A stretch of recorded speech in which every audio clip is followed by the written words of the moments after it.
L'histoire que vous allez entendre est un merveilleux récit de vengeance et d'amour. Abonnez-vous à la chaîne si vous l'appréciez et indiquez en commentaire où vous regardez la vidéo. Merci de votre visite. Jean, après 17 ans, nous supprimons votre poste, m'a annoncé mon patron sans détour, avec la froideur de quelqu'un qui lit un script. Videz votre bureau avant la fin de la journée.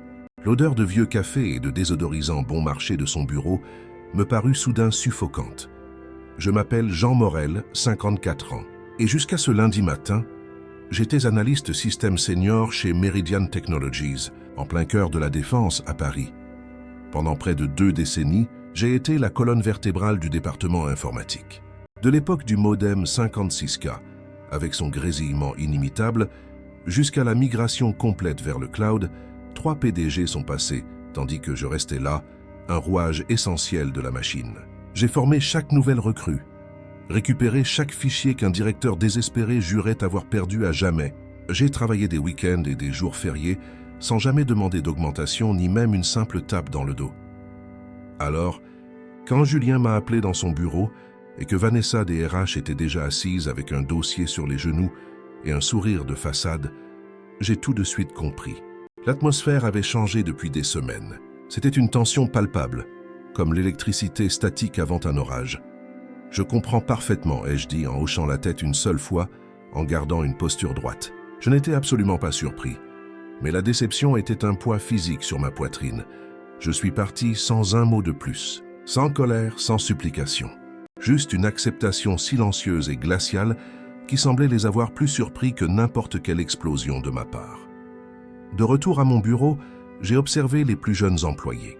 Ils me regardaient du coin de l'œil, puis détournaient rapidement le regard vers leurs écrans, comme si mon malheur était contagieux. Les nouvelles vont vite dans les couloirs d'une entreprise. La plupart d'entre eux étaient des programmeurs talentueux que j'avais moi-même formés.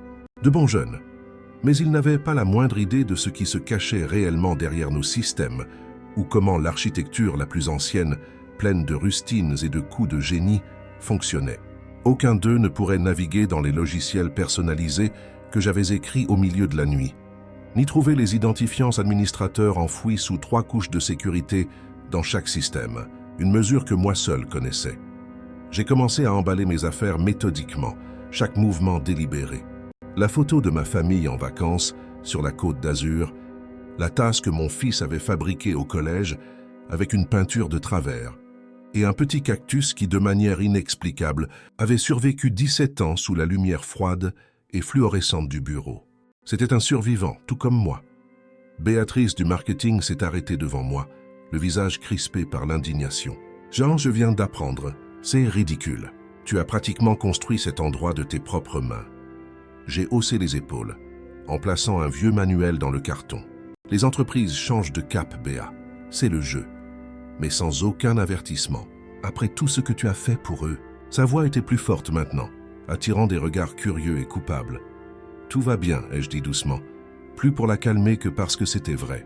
Rien n'allait bien, mais je n'allais pas leur donner le plaisir d'un spectacle. » Au moment de partir, mon carton dans les bras, Julien est sorti de son bureau. Pas pour un au revoir, pas pour une poignée de main, juste pour me surveiller, pour s'assurer que la vieille machine était bien mise au rebut. Ce qu'aucun d'eux n'avait pris la peine de remarquer au fil des ans, c'est que j'étais devenu la personne la plus critique de toute l'entreprise. Non pas parce que j'étais un génie de la programmation, mais parce que j'étais méticuleux et invisible. Je documentais tout. J'avais créé des protocoles d'audit sécurisés des années auparavant, à la demande de l'équipe juridique, lors d'un ancien scandale, pour traquer les accès non autorisés. Des protocoles dont ils avaient eux-mêmes oublié l'existence. Et moi, bien sûr, j'avais des copies de tout. Des copies sécurisées, hors ligne. Dans ma voiture, dans le parking souterrain, je suis resté assis un instant, l'odeur de béton humide emplissant le silence. J'ai regardé l'immeuble de 12 étages où j'avais passé la majeure partie de ma vie d'adulte. Le badge de sécurité que je venais de rendre avait été renouvelé 16 fois. J'ai démarré le moteur et je me suis engagé dans le trafic chaotique de Paris. Il n'avait pas la moindre idée. Mercredi allait être amusant. J'étais chez Meridian depuis que l'entreprise n'occupait que 2 étages dans un modeste immeuble de bureaux du quartier d'affaires. J'ai commencé quand ma fille Olivia était en maternelle. Aujourd'hui, elle terminait son master en architecture. L'entreprise a grandi et j'ai grandi avec elle. J'ai refusé des offres de concurrents qui payaient plus parce que la loyauté, pour moi, était une voile à double sens. Du moins, c'est ce que je pensais. Ma femme, Sophie, disait en plaisantant que les serveurs étaient ma deuxième famille. Elle n'avait pas tout à fait tort. Je connaissais chaque système, chaque bricolage, chaque solution de contournement pour des problèmes dont les cadres en costume-cravate ignoraient même l'existence. L'infrastructure que j'ai construite a survécu à 3 acquisitions et à d'innombrables innovations que la direction adoptait avec ferveur avant de les abandonner des mois plus tard comme un vieux jouet. Julien est devenu mon chef il y a 5 ans. Un jeune diplômé d'école de commerce qui appelait notre département « ressources informatiques » au lieu de personnes. Il parlait sans cesse d'optimiser, d'efficacité, de transformation numérique. Des mots à la mode qui signifiaient généralement licencier les plus anciens et surcharger les plus jeunes. Au début, j'ai essayé de l'aider à comprendre nos systèmes, la complexité enfouie sous des années de croissance et d'adaptation. Nous devons nous préparer pour l'avenir, Jean, disait-il en réunion en me regardant de haut comme si j'étais une relique. Il y a 6 mois, il a fait venir un consultant nommé Philippe Martin. Costume cher, poignée de main ferme, diplôme de Stanford mis en avant sur LinkedIn. Il s'enfermait dans des salles de réunion pendant des heures, parlant à voix basse quand je passais. L'odeur de conspiration était plus forte que celle du café. Il y a 3 mois, j'ai remarqué que mes droits d'accès étaient discrètement modifiés. Rien d'évident, juste de petits changements dans les contrôles administratifs. J'aurais pu me plaindre, mais à la place, j'ai simplement observé et documenté chaque modification, chaque accès refusé. « Tu as l'air distrait ces derniers temps », m'a dit Sophie un soir alors que nous étions assis sur le balcon. Le son lointain de la ville en fond sonore. « Tout va bien au travail ?» J'ai hoché la tête en prenant une gorgée de ma bière. Juste quelques changements. Rien que je n'ai jamais vu auparavant. Je lui ai menti pour la protéger et peut-être pour me protéger aussi. Mais ces changements semblaient différents. J'étais mis à l'écart des réunions. Les emails concernant les mises à jour critiques du système ne m'incluaient plus. Les projets que je dirigeais normalement étaient confiés à l'équipe plus jeune qui venait ensuite me demander de l'aide en secret. C'est là que je l'ai trouvé. Un mémo destiné à toute l'entreprise sur des initiatives de modernisation qui n'avaient jamais été partagées avec moi. Il décrivait une restructuration complète du département informatique sous une nouvelle direction. Philippe Martin. Mon poste, analyste système senior, ne figurait même pas dans le nouvel organigramme. Le même jour, j'ai découvert autre chose. En effectuant une vérification de sécurité de routine, du genre que personne d'autre ne prenait la peine de faire, j'ai remarqué des schémas étranges dans notre logiciel financier. Des virements réguliers, presque hebdomadaires, à un fournisseur que je ne reconnaissais pas, Apex Solutions Group. Une recherche rapide a montré que la société avait été enregistrée l'année dernière avec une simple boîte postale comme adresse. Les paiements, autorisés par un haut responsable, avaient commencé modestement, mais augmentaient chaque mois comme une tumeur. Je n'ai rien dit. J'ai simplement pris des notes, copié les registres cryptés et continué à observer. Parfois, le type silencieux dans son coin voit tout, précisément parce que tout le monde pense qu'il ne voit rien. Le matin après mon licenciement, j'étais dans mon bureau à la maison, regardant mon ordinateur portable personnel. Aucun réveil ne m'a tiré du lit. Aucun embouteillage sur le périphérique ne m'attendait. Seulement le silence et le poids de ce qui s'était passé. Sophie m'a apporté un café, posant la tasse à côté de moi sans un mot. Après 19 ans de mariage, elle savait quand j'avais besoin d'espace. « Je vais au marché », a-t-elle finalement dit, brisant le silence. « Tu as besoin de quelque chose ?» J'ai secoué la tête. Quand la porte d'entrée s'est refermée, j'ai déverrouillé le tiroir du bas de mon bureau et j'ai pris une clé USB, l'une des nombreuses que je gardais en sécurité. Les politiques de l'entreprise interdisaient strictement la sortie de données. Mais des années auparavant, lorsque l'équipe juridique avait eu besoin d'un système d'audit pour traquer les menaces internes, j'avais été clair sur la nécessité de sauvegardes externes en cas de défaillance catastrophique du système.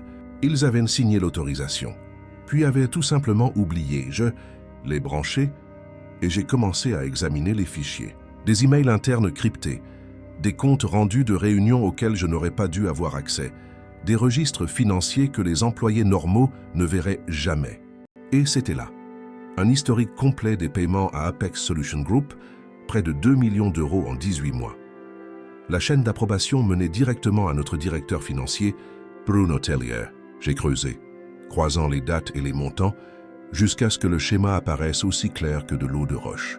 Les paiements coïncidaient parfaitement avec une série de renouvellements de licences logicielles, mais les montants étaient gonflés, parfois de 15%, parfois de 20%. Assez peu pour ne pas éveiller les soupçons immédiats d'un auditeur paresseux, mais assez pour représenter une fortune. J'ai consulté l'enregistrement d'Apex Solution Group au registre du commerce et des sociétés. Le propriétaire indiqué était Thierry Tellier. Une recherche rapide sur les réseaux sociaux a confirmé ce que je soupçonnais, le beau-frère de Bruno. Il détournait de l'argent de l'entreprise par le biais de fausses surfacturations sur des dépenses légitimes. Je me suis adossé à ma chaise, sentant quelque chose changer en moi. Ce n'était plus seulement de la déception. C'était une colère froide, concentrée, précise comme un laser. Pendant 17 ans, j'avais résolu des problèmes, réparé des systèmes, protégé des données. J'étais le gars fiable, la présence constante qui ne causait jamais de problème. Et il m'avait jeté comme une vieille machine. Mon téléphone a vibré. Un message de Serge, un analyste junior que j'avais formé au cours des 2 dernières années. Mince Jean, j'ai appris pour hier. C'est dégueulasse ce qu'ils ont fait. Philippe Martin est déjà en train de s'installer dans ton bureau. J'ai posé le téléphone sans répondre. Les pièces du puzzle s'assemblaient. Julien et le directeur financier avaient besoin que je disparaisse avant que quelqu'un avec mes connaissances puisse faire le lien.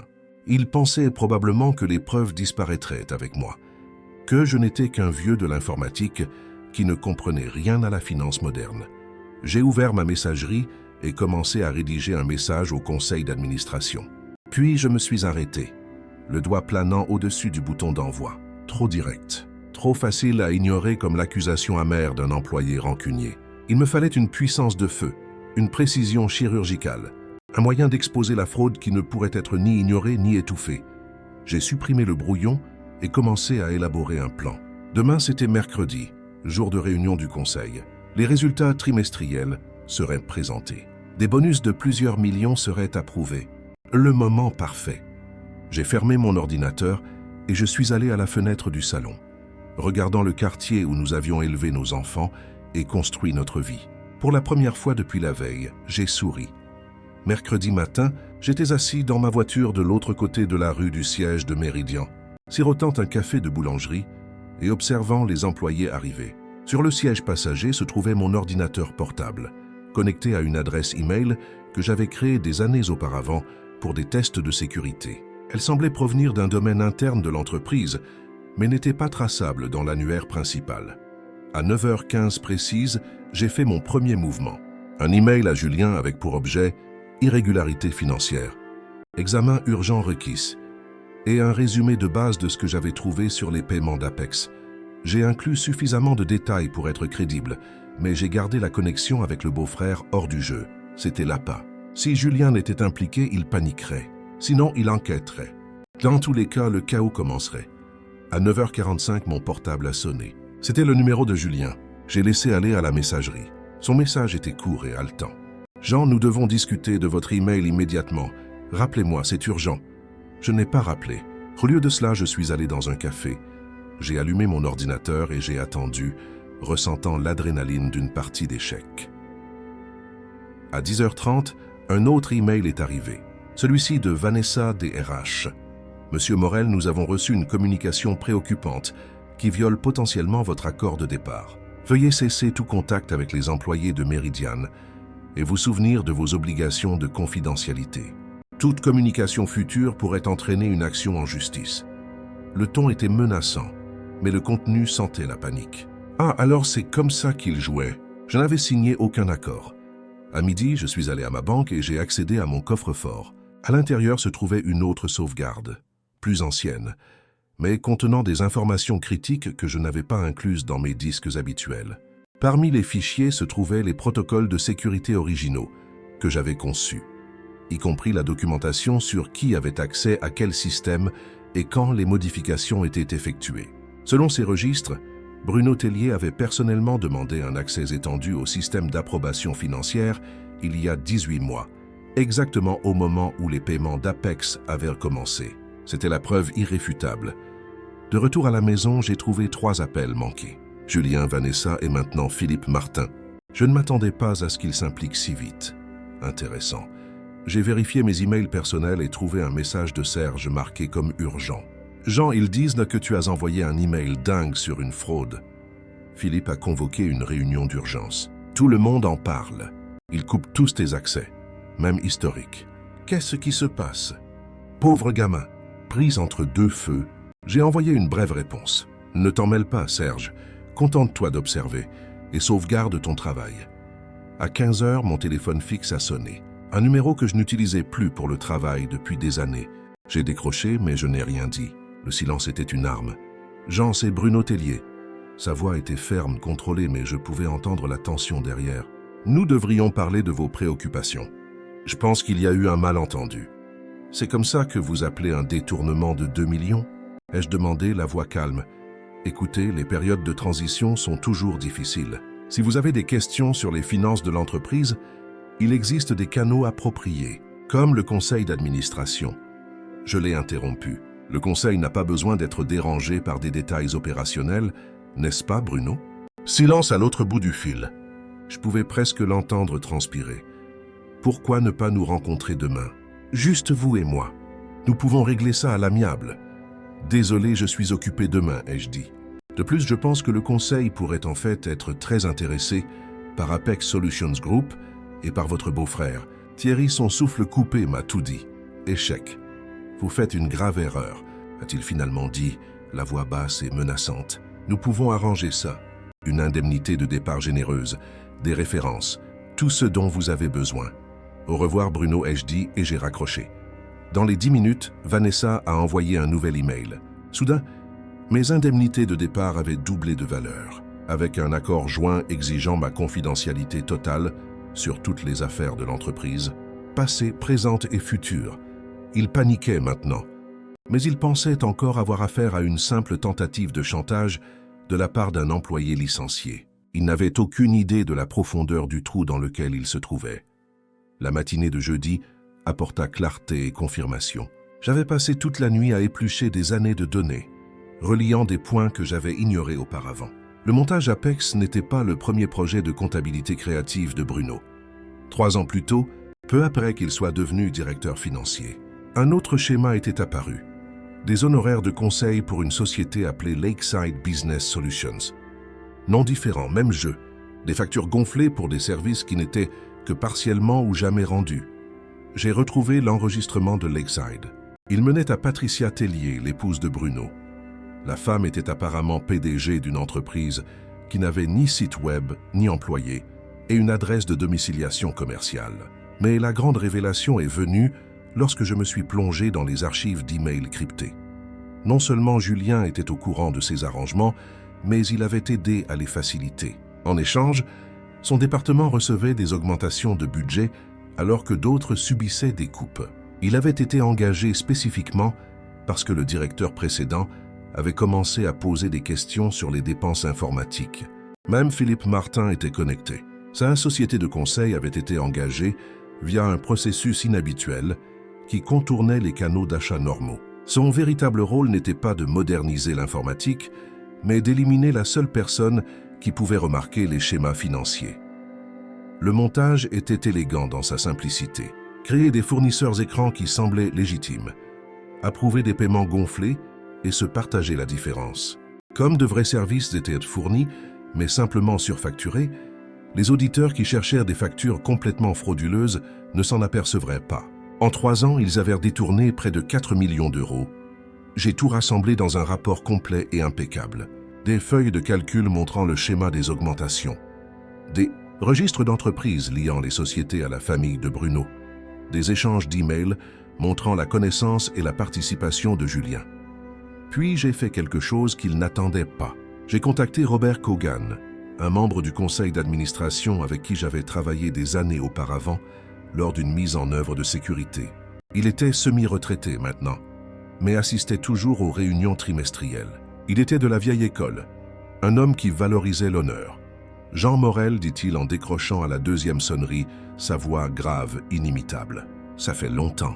J'ai entendu dire que vous aviez quitté Méridian. » « Pas par choix, ai-je répondu. « Robert, j'ai besoin de 15 minutes de votre temps. C'est important. » Il y eut une pause. Je pouvais l'imaginer de l'autre côté, évaluant la situation. C'est à propos de la raison pour laquelle Bruno et Julien avaient l'air d'être deux fantômes. La réunion du conseil d'hier était tendue. Probablement, ai-je dit.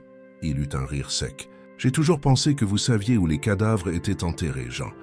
Où peut-on se rencontrer? Qu'une heure plus tard, nous étions assis sur un banc au jardin du Luxembourg, à quelques kilomètres du siège. Je lui ai remis une enveloppe scellée contenant un résumé imprimé et une clé USB. Voilà tout, ai-je dit.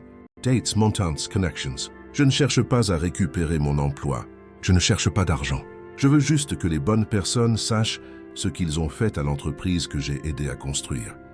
Robert m'a étudié avec ses yeux expérimentés. Pourquoi venir me voir? Parce que vous lisez vraiment les rapports d'audit. Je vous ai observé en réunion. Vous posez les questions qui dérangent.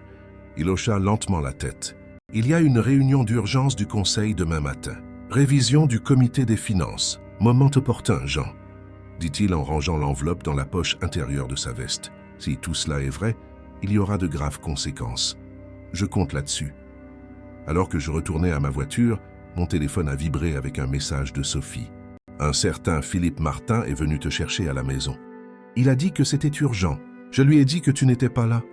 Il devenait désespéré. Bien.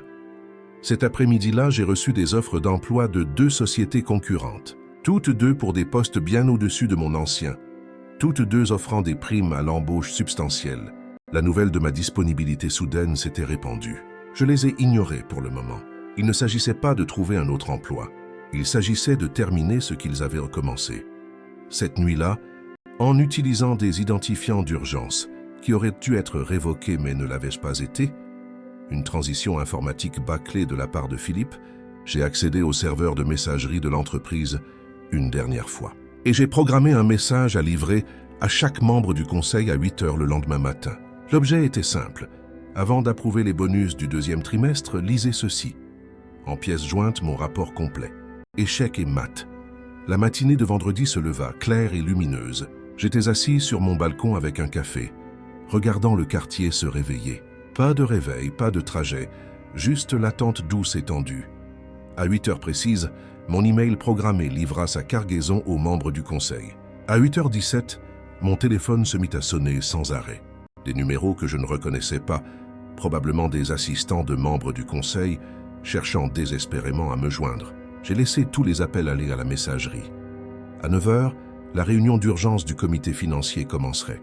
Robert Kogan serait là avec ma documentation en main, observant les réactions à mesure que mon email serait découvert et discuté. J'aurais aimé être une petite souris dans cette pièce. À 9h32, Serge m'a envoyé un message. La police financière est là. Bruno et Julien sont interrogés dans des salles de réunion séparées. Philippe a l'air malade dans un coin du couloir. « Qu'est-ce que tu as fait ?» Je n'ai pas répondu. Les rouages tournaient exactement comme je l'avais prévu.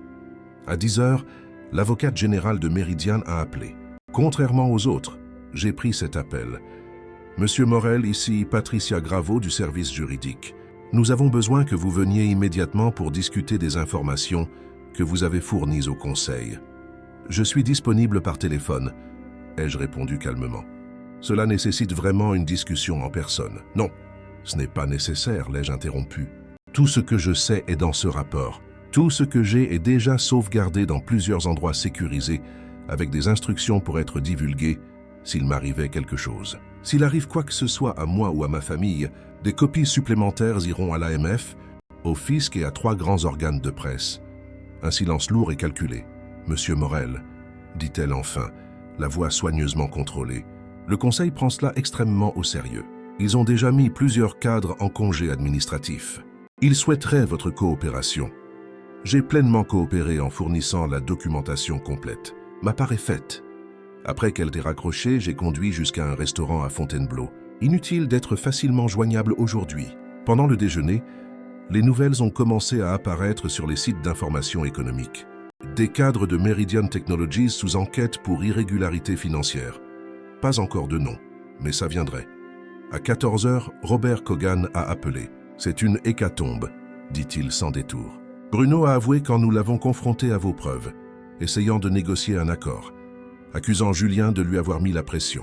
Julien n'est tout. Et Philippe prétend qu'il n'était qu'un consultant sans connaissance des affaires financières. Le conseil n'y croit pas. Nous les avons suspendus tous les trois. Les experts comptables judiciaires arrivent lundi. Les premières estimations suggèrent au moins 5 millions d'euros détournés, peut-être plus. J'ai hoché la tête pour moi-même. J'étais proche. Le conseil veut vous parler, a poursuivi Robert, pour que vous reveniez. Pas seulement à votre ancien poste. Il crée un nouveau poste de chef de la sécurité de l'information, rapportant directement au conseil. J'avais anticipé cette possibilité, mais j'étais quand même surpris de la rapidité. Je vais y réfléchir, ai-je dit. Ce soir-là, j'ai tout raconté à Sophie. Elle a écouté sans m'interrompre, puis a demandé en me tenant la main. « Qu'est-ce que tu veux faire, Jean ?» Bonne question. La partie vengeance était terminée. Les personnes qui m'avaient poussé dehors étaient en train d'être éjectées, faisant probablement face à des accusations criminelles. La justice avait été servie, froide et précise, mais retourner chez Meridian signifiait retourner à l'endroit qui m'avait jeté. Pourrais-je le faire? Le voulais-je? J'ai besoin de temps pour décider, ai-je finalement dit. Plus tard, j'ai ouvert mon ordinateur une dernière fois et j'ai posté un unique message sur mon profil LinkedIn, inactif depuis des années. Ne brûlez jamais les ponts. Laissez-les simplement s'effondrer sous le poids de leur propre cupidité. En quelques minutes, d'anciens collègues ont commencé à me contacter. La nouvelle se répandait. Le type silencieux de l'informatique avait fait tomber 3 cadres sans élever la voix.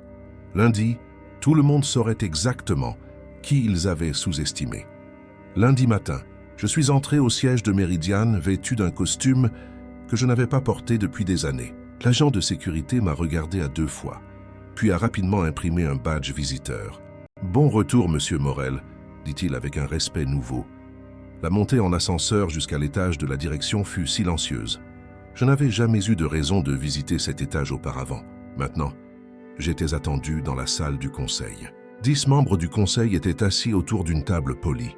Robert Cogan m'a fait un léger signe de tête quand je suis entré. La PDG par intérim, anciennement directrice des opérations, semblait mal à l'aise. « Monsieur Morel, commença-t-elle, merci d'être venu. La situation que vous avez mise en lumière est sans précédent. » Je suis resté silencieux, la laissant parler. L'étendue totale de la fraude semble pire que ce qui avait été initialement rapporté, a-t-elle poursuivi. L'équipe d'experts a identifié près de 5,5 millions d'euros de fonds détournés. Des poursuites pénales sont en cours de préparation. J'ai encore attendu. Robert s'est raclé la gorge. Jean, le conseil a voté à l'unanimité pour créer un nouveau poste de direction, chef de la sécurité de l'information. Plein pouvoirs exécutifs, rapportant directement au conseil. Nous aimerions vous offrir ce poste. J'ai posé ma mallette sur la table. À l'intérieur, vous trouverez mes conditions, ai-je dit. Elles ne sont pas négociables. La PDG l'a ouverte et a lu rapidement. Ses sourcils se sont haussés. Autorité d'audit totale sur tous les départements.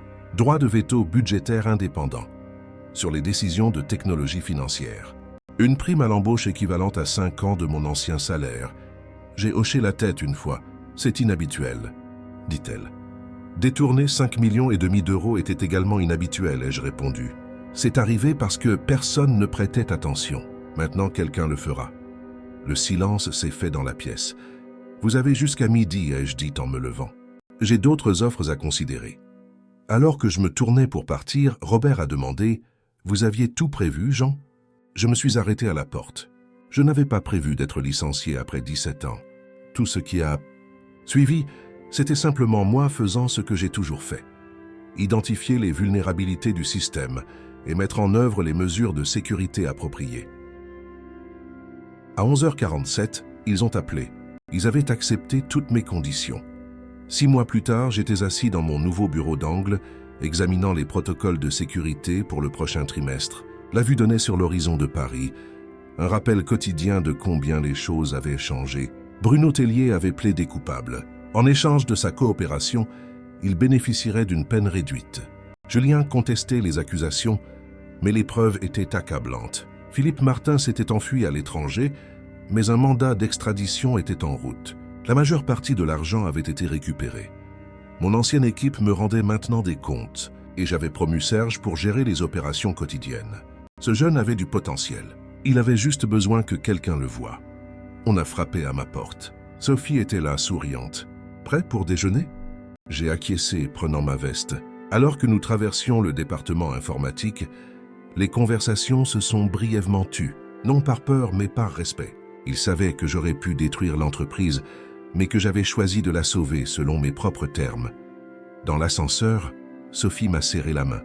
Heureux? J'ai réfléchi à la question. La colère avait disparu. Ce qui restait n'était pas du bonheur, mais de la satisfaction. Un sentiment d'accomplissement. Je suis aux commandes, ai-je dit. Dehors, le soleil d'octobre nous réchauffait le visage. Mon téléphone a vibré avec un message de Robert Kogan. Le conseil a approuvé votre augmentation du budget de sécurité. Vote unanime. J'ai souri légèrement.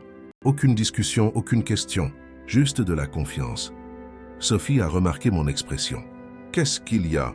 Rien, ai-je dit en rangeant mon téléphone. Je pensais juste au pont. Certains s'effondrent sous leur propre poids. D'autres, une fois réparés, deviennent plus solides qu'ils ne l'ont jamais été. Cette fois, je l'avais construit correctement, avec de l'acier et du béton.